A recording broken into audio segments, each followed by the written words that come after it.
Hello, Assalamu alaikum wa rahmatullahi wa barakatuhu. Welcome to us all to this episode in which we are going to take a whole different lesson altogether. It's quite different from what we've been doing so far, uh, but it is very simple. Like if you've gone through the book already, you realize that it's a very short topic, so it's not so stressing. But then it needs us to um, call our attentions here with us. We need to bring our attentions here with us. Okay. Now, the topic before us is Al-I'rab al-Mahalli. Al-I'rab al-Mahalli. Now, there are some words that we will need to break down here before we start anything at all. And of course, the first one is Al-I'rab. Al-I'rab, we've been doing I'rab already, which I literally translate as grammatical analysis, or which I translate in as a terminology. It means grammatical analysis. When we say Al-I'rab, that is where you determine the grammatical position of a word, whether it is fa'il, whether it is maf'ulun bihi, whether it is mubtada, whether it is khabar, whether it is harf jar. All these stuff, they fall under I'rab. It is determining the grammatical position of a word. Okay, but then Arab as a language, Arab as a word in Arabic language, once it's from is the verbal noun for the verb a'raba. Is four radicals. You have hamza, ain, ra, ba, a'raba, and a'raba means to express. If I say a'rabtu an nafsi, I expressed myself. A'raba an nafsi, he expressed himself. And so Arab is in its meaning as a language, everyday use, it's like expression. Expressing yourself, bringing what is inside out, making it apparent. But in grammatical terminology, it's determining the grammatical position of a word. But it shares with its meaning linguistically. How? Because when you determine the grammatical position of a word being mubtada, it is like you drawing the word naked. You are making it naked for everybody to see what it really is. So we'll all see something like al-waladu jamilun. Then you will tell us al-waladu is mubtada. It is mubtada because it is a noun beginning a sentence, and also we can see dhamma at the its ending, al-waladu. And so you are trying to draw out the skeleton for us. This is a form of expression grammatically. That is one of the words. And then we have al-mahalli. Mahalli is from the word mahal. And when we say mahal, we mean a position, a place. Hada mahalli. It is like saying hada makani. This is my place. And so when we say mahal, we mean a place.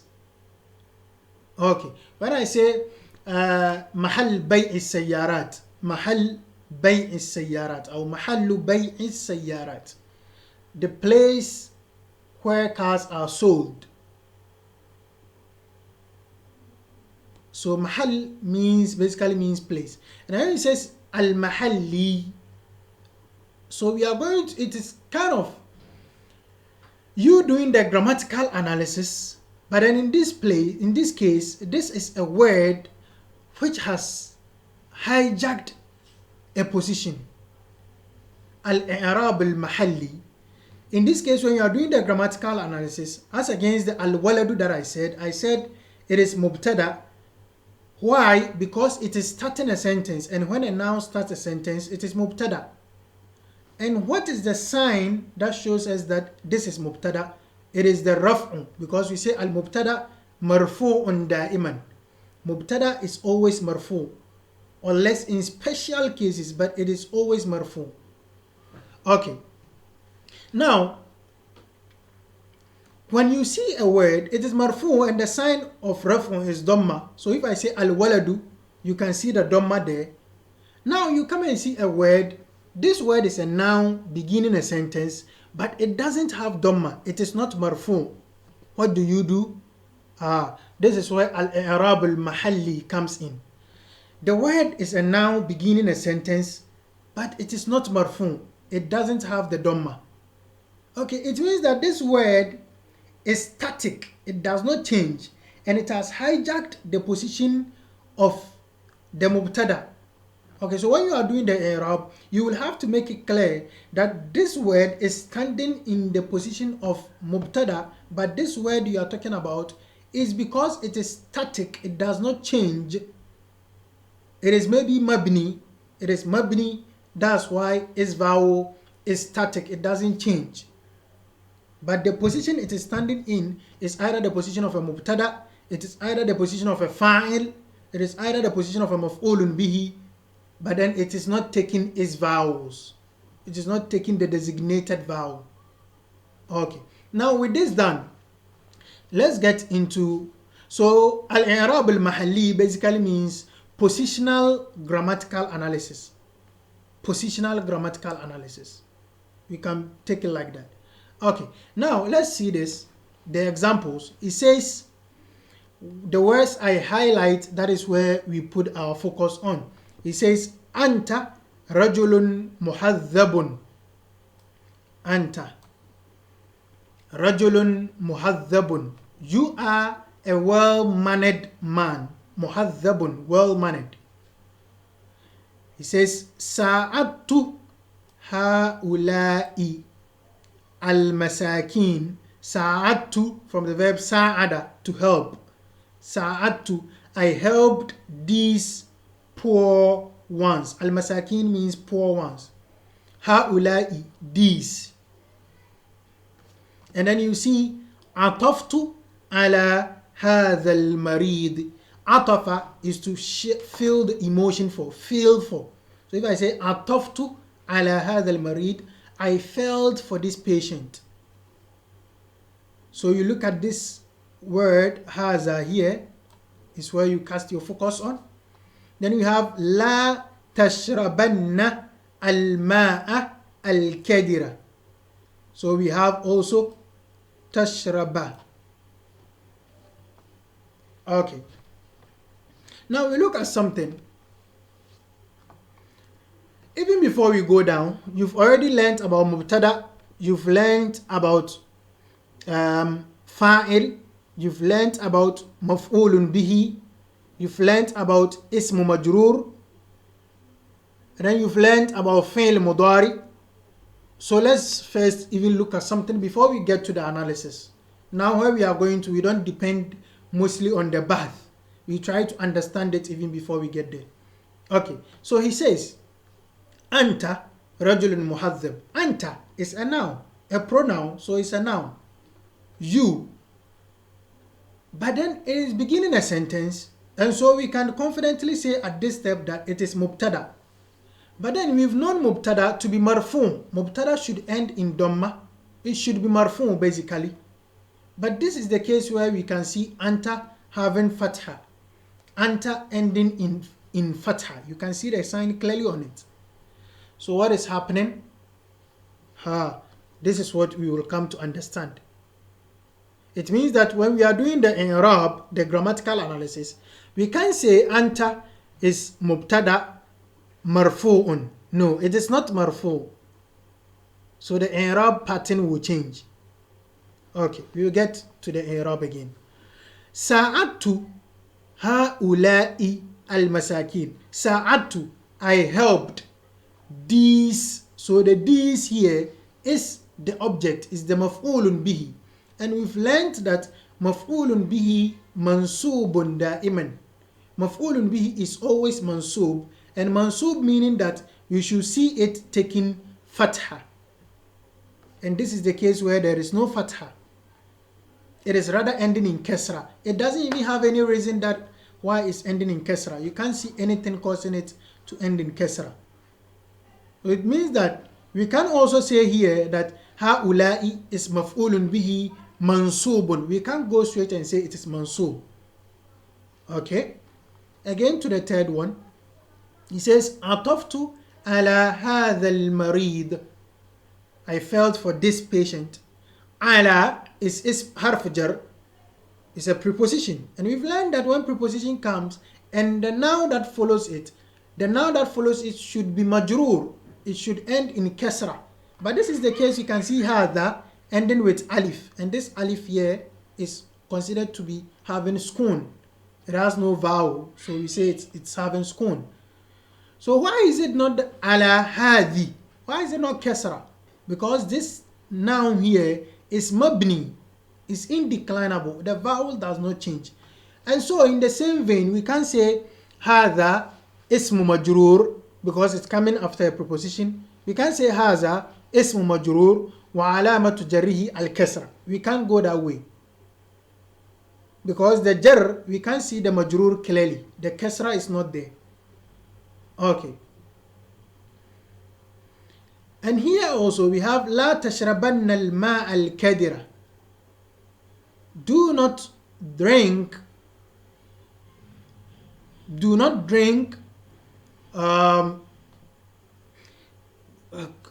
polluted water. Kadira, ma al-kadir. When we say something is kadir, that is, it is polluted.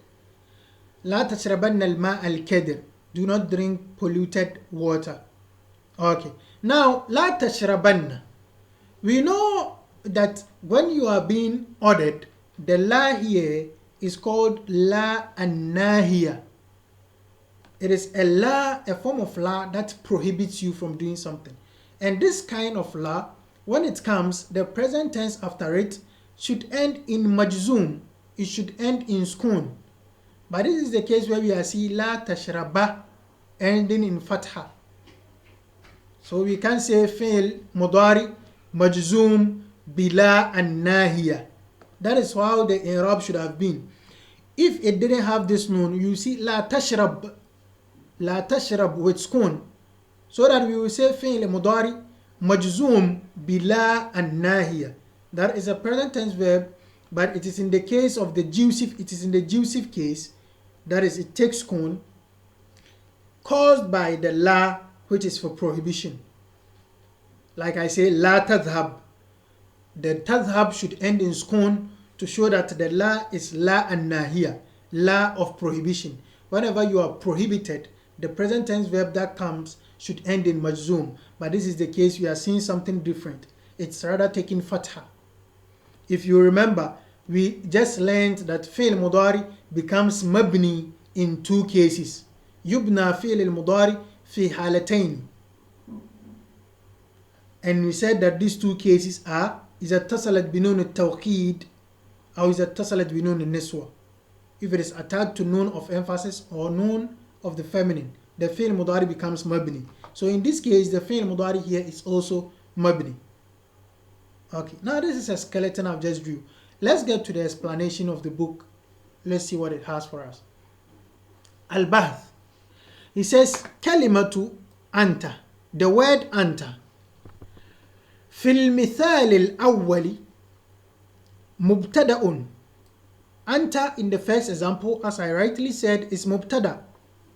ولم تظهر عليها الضمة. But then the dhamma did not show on it. It wasn't antu.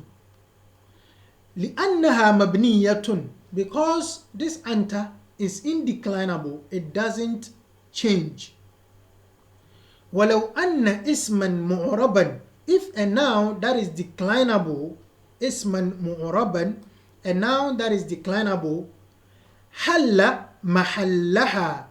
If a noun that is declinable should take its position or should take its place. حل, to take a position. حل الرجل بالمكان. That is, the man occupied this place. So if he says ولو أن اسما معربا حل محلها, if a noun that is declinable, a noun that accepts changes, should take the place of anta, لكان مرفوعا بالضمة. This noun would have been marfu with dhamma. So in place of anta, and then you want to put something like Muhammad, you say Muhammadu or Muhammadun, Rajulun Muhazzabun. You give it dhamma. Muhammadun, Rajulun Muhazzabun. So the Dhamma would have been seen so that we know it is Mubtada and it is Marfu. But then Anta is the one there, and Anta does not change its vowel. Whatever it finds itself, it is Anta. وَلِذَلِكَ, and due to that, يُقَالُ فِي إِعْرَابِهَا, when doing its grammatical analysis, we say إِنَّهَا مَبْنِيَّةٌ عَلَى الْفَتْحِ فِي مَحَلِّ الرَّفْعِ. Now this is the key. In doing the i'rab of Anta, I will say Anta is domir, is a pronoun, mabni ala al-fathi. Anta is domir, then I will bring this mabniyun ala al-fathi fi mahalli raf'in. What does this mean? It means that Anta is mabniya, it is indeclinable, and its sign is fatha. It is always taking fatha. When you hear mabniya ala, we are telling you the vowel, it always moves with. Mabniyatun ala al-fathi, that is Anta is always with fatha. But then, fi mahalli raf'in, it is in the position of raf'un. The mubtada position that Anta is occupying is for raf'un. Okay. And now we have wa kalimatu ha'ula'i, and the word ha'ula'i fil mithal al-thani, in the second example, is maf'ulun bihi, is the object. As again I rightly said, it says sa'adtu, I helped ha'ula'i, these. So the these is the object, maf'ulun bihi. Walam tazhar alayha al-fatha, but the fatha did not show. We are supposed to see fatha on ha'ula'i, but fatha did not show. Why? لأنها مبنية, because it is indeclinable. Again, ولو أن اسما معربا حل محلها لكان منصوبا بالفتحة. If a noun that was declinable should take the place of هؤلاء, then it would have been mansub bil fatha. You would have seen the fatha. Again, let's put Muhammad there. It would have been sa'adtu Muhammadan. Sa'adtu Muhammadan. Muhammad would have taken the fatha because it is the object and it is a noun that declines. It accepts declension. The vowel as its ending changes. But then ha'ula'i does not accept changes. So he says, وَلِذَلِكَ, and due to that, يُقَالُ فِي إِعْرَابِهَا, in doing the grammatical analysis of ha'ula'i, we say, إِنَّهَا, we say that ha'ula'i is مَبْنِيَّةٌ عَلَى الْكَسْرِ فِي مَحَلِّ نَصْبٍ. The position of maf'ulun bihi is mansub, that is nasb. But then this word that is occupying the place is consistent with kasra. So we say mabniyatun ala al-kasri. But then fi mahalli nasbin. It is occupying the position of nasb, which is maf'ulun bihi. In some i'rab, you hear mabniyatun ala al-kasri fi mahalli nasbin maf'ulun bihi. That is how it will come. Or fi mahalli nasbi maf'ulun bihi. Some will put it that way completely. Just like here, anta, you would have seen anta damir mabni ala al-fathi fi mahalli raf'i mubtada. Some would have added the actual position named at the end. Okay. He says, وَلِهَذَا السَّبَبْ, and due to this reason, يُقَالُ فِي إِعْرَابِ كَلِمَةِ, in doing the i'rab of the word haza, this for the same reason, because haza is also mabni. We say fil mithal thalis, in the third example, innaha mabniyatun, we say it is mabniya ala sukun fi mahalli jar. We say that haza is mabni ala sukun because, as I've already told you, any word that ends with madda like this, any harf like ala, ila, ana, words like ana, because it ends with alif, we say it is mabni ala sukun. We consider the long vowel as having sukun because it has no vowel. So haza here is said to be ending in sukun because of the alif at the end. But then it is coming after a preposition, and so it is majrur. It is supposed to be ism majrur, and the position is called jar. So it says haza is mabniya ala sukun fi mahalli jar. It is occupying the position of jar. If another name was there, you would have said ila Muhammadin.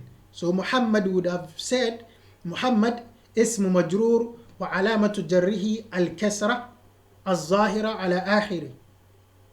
But then here, this is not a noun that declines. Haza does not decline. So we say mabniya ala sukun fi mahalli jar ism majrur. لأنها مسبوقة بحرف جر. It's giving us the reason because haza is preceded by a harf jar, and so it should be ism majrur. But then because it doesn't have the kasra, we go and say that it is mabni, all right, but it's standing in the position of jar. That is the majrur. وفي إعراب الفعل, and when we're doing the i'rab of the verb تشربن, في المثال الأخير, in the last example, إنه, we say that it is مبني على الفتح في محل جزم. We say that the verb تشربن, we say فعل مضارع مبني, فعل مضارع مبني على الفتح. It is indeclinable. مبني على الفتح, but then it's supposed to be jazm, as I've already explained. When you prohibit something, you say لا تمشي, لا تذهب, لا ترمي, لا تأكل. When you prohibit, the present tense verb that comes is supposed to be majzoom, and the position is the jazm. So it says tashrabanna, of course, is mabniya because it is in connection with nun at-tawkid. But then the position it is standing after la and nahiya is the position of jazm. So we say mabni ala al-fathi fi mahalli jazm.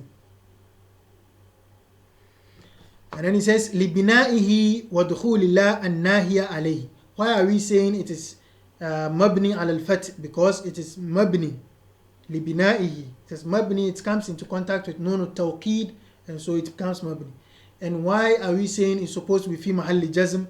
It's because of dukhuli la an-nahiya. It's because of the la and nahiya preceding it, la of prohibition. Because we have other la, like la and nafiya.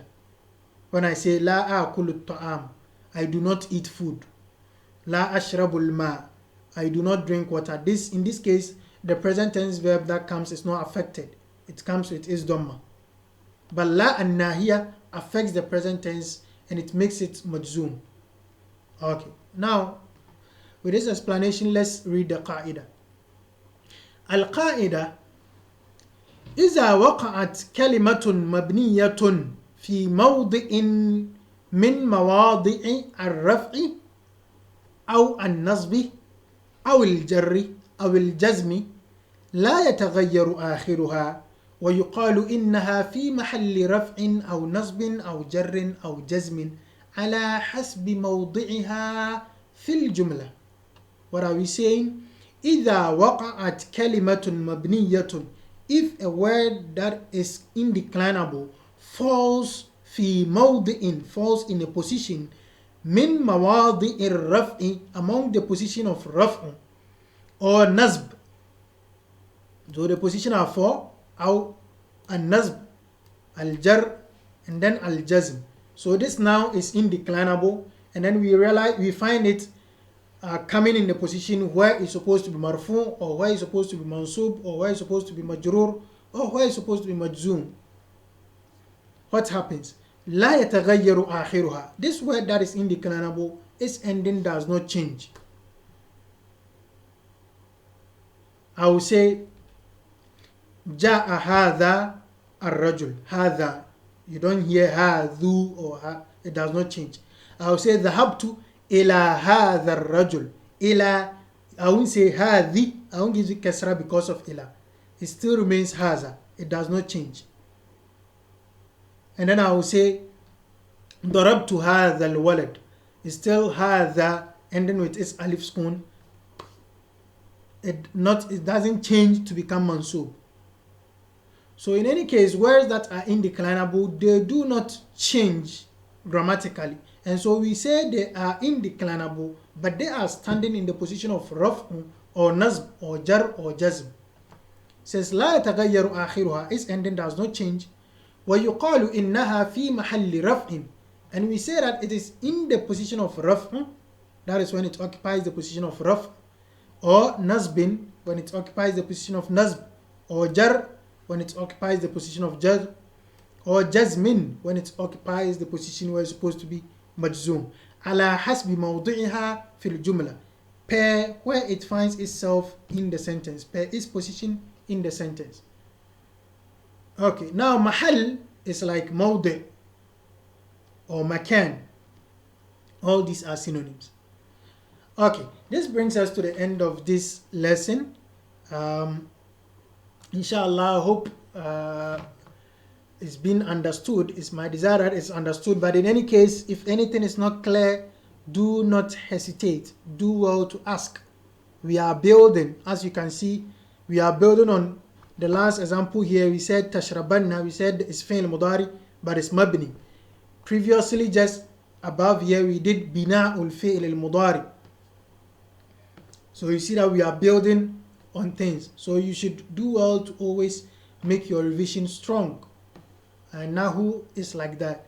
Okay, whatever that is unclear here, you do well to ask. Inshallah, I will also do my best to make it as much easier as I can for you, inshallah. Okay, share and subscribe if you've not done so already.